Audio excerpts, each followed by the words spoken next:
Hi class, we're looking at finding percent of change and also percent error.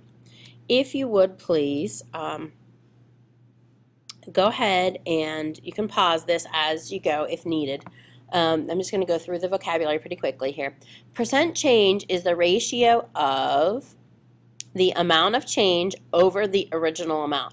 It's really important that you put it over the original amount and not the new amount. And it's usually expressed as a percent. A percent of increase is when the value increases from the original.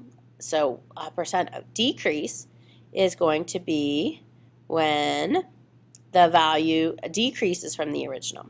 The greatest possible error in measurement is 1/2 of the measuring unit. And we're going to discuss this a little bit here in example 3 and 4.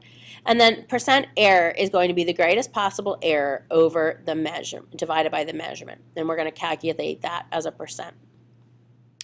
Let's look at our first example. Here we have a skirt that has decreased from $32.95 to $28.95. Find the percent of decrease. So we're going to take the original amount. If I can get a pen. We're going to take the original amount of $32.95 and subtract $28.95 from that. And then we're going to divide that by the original amount, which is $32.95. So if we take $32.95 and subtract $28.95 from that, we end up getting $4.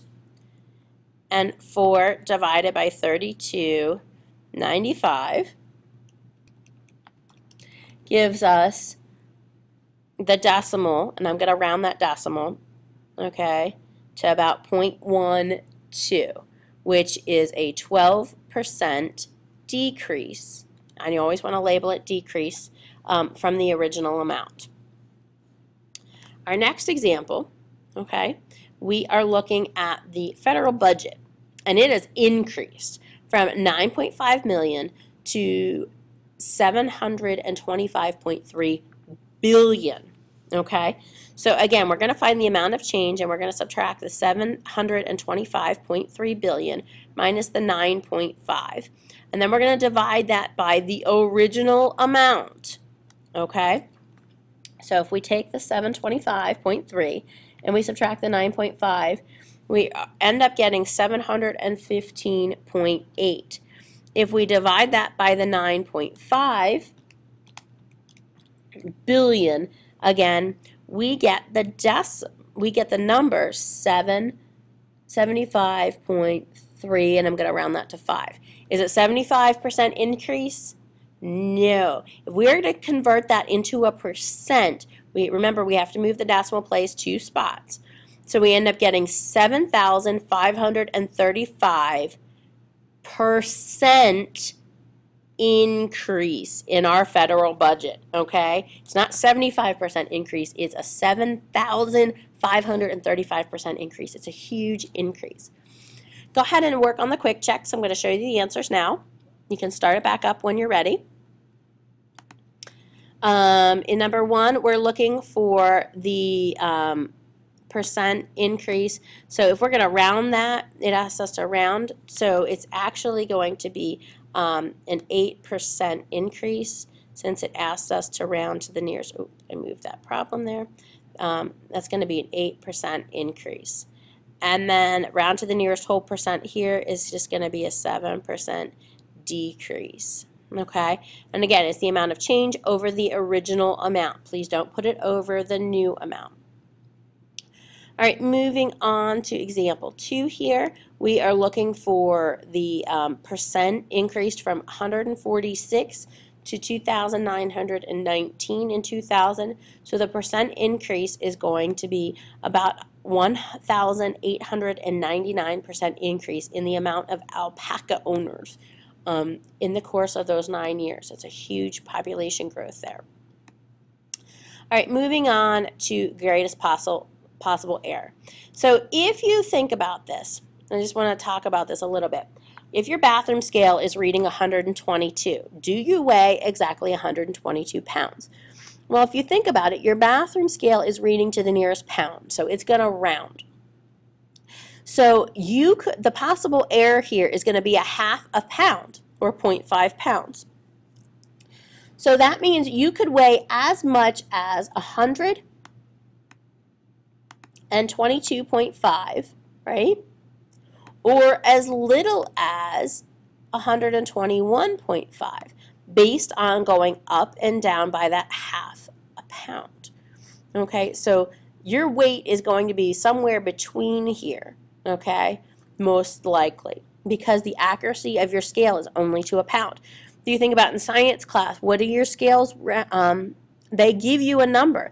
That last number, any scale, that last number they give you is going to be a rounded number. So you have to be aware of that, okay? So you can go up and down by a half a pound here. All right, let's look at the next example.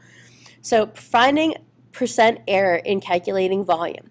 So if we look at this, we have a jewelry box that's supposed to be 7.4 centimeters by 12.2 centimeters by 4.2 centimeters. Find the percent error in calculating its volume. The measurements are to the nearest 0.1 centimeter.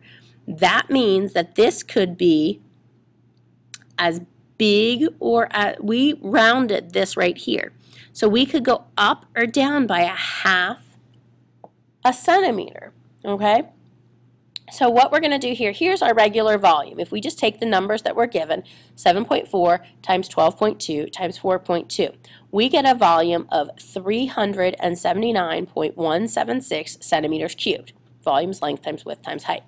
Now, the maximum volume, if each one of these measurements were actually increased by a half a centimeter, okay, a half of a tenth of a centimeter, excuse me, that would mean this maximum length is going to be 7.45, and then the width is going to be 12.25, and then the height is going to be 4.25. Well, when you calculate that, length times width times height, you actually get 387.865 centimeters cubed. Okay? Now let's think about the smaller size. If these were all overestimated, and we would go down a half of a tenth of a centimeter.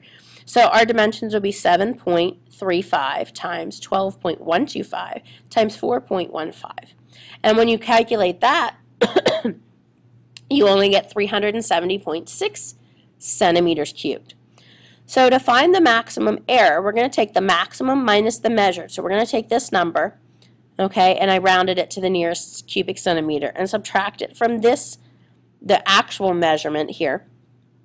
And so that is a 9 cubic centimeter difference, okay? If we look at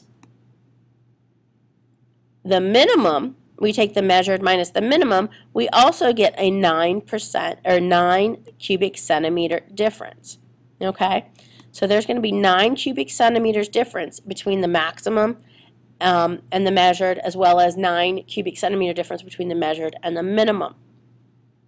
Okay, so that's our greatest possible error there.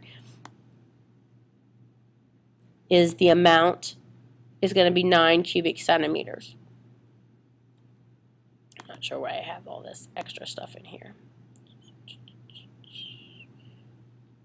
Okay, so you can see here how the volume, it's pretty, you know, you've got a little bit of a change between the measured and the maximum and the minimum here. And most of our measurements, if not all of them, are going to be rounded, and it will, in some cases, be a significant amount. So you have to be careful with how you're rounding your numbers. Let's look at quick checks. Here we go. Our yearbook picture would be anywhere from 9.5 to 8.5 because it's plus or minus 0.5 centimeters, since we're given a 9 centimeter here reading. And then if you think about your box, it's a 1 by 9 by 10. So that gives you 90 cubic inches for the volume of your math book. Well, if we went up by a half an inch, be 1.5 by 9.5 by 10.5. And if you multiply that, you get 149.625. Let me double check my calculations there. 1.5 times 9.5 times 10.5. That's 149. So you can see here how the volume, look at that. The volume's 59 cubic centimeters more. Now, if we were to use the smaller of the dimensions, and we go down, we take each one of these dimensions and we go down a half an inch, because this is rounded to the inch here. We get a volume of 40.375. So you can see here, find the percent error in calculating the volume. So we're going to take the largest one, and if we subtract the 149, and I'm just going to round that just to save some time here, minus the 90, and we divide it by the 90, okay? We get 59 divided by 90, which is going to give us about a 66% error, okay? If we used our smaller dimensions, and we take the 90 minus the 40, okay, the 90 minus the 40, and then we divide it by the 90, again, that's going to be 50 divided by 90, which gives us a 55, or about 56% error, okay? So, and we always want to take the largest, so the greatest percent error will be a 66% error. So you can think about the fact that, you know, if you're only rounding to the nearest inch, and that's your error is a half of an inch either direction, you've got a huge problem, okay? You've got a huge problem. So you want to be a little bit more accurate with your measuring, or you're going to get something like a 66% error, which is, again, not usually acceptable in most parts of the world. Hopefully you got this. If you have any questions, please email me. Great job.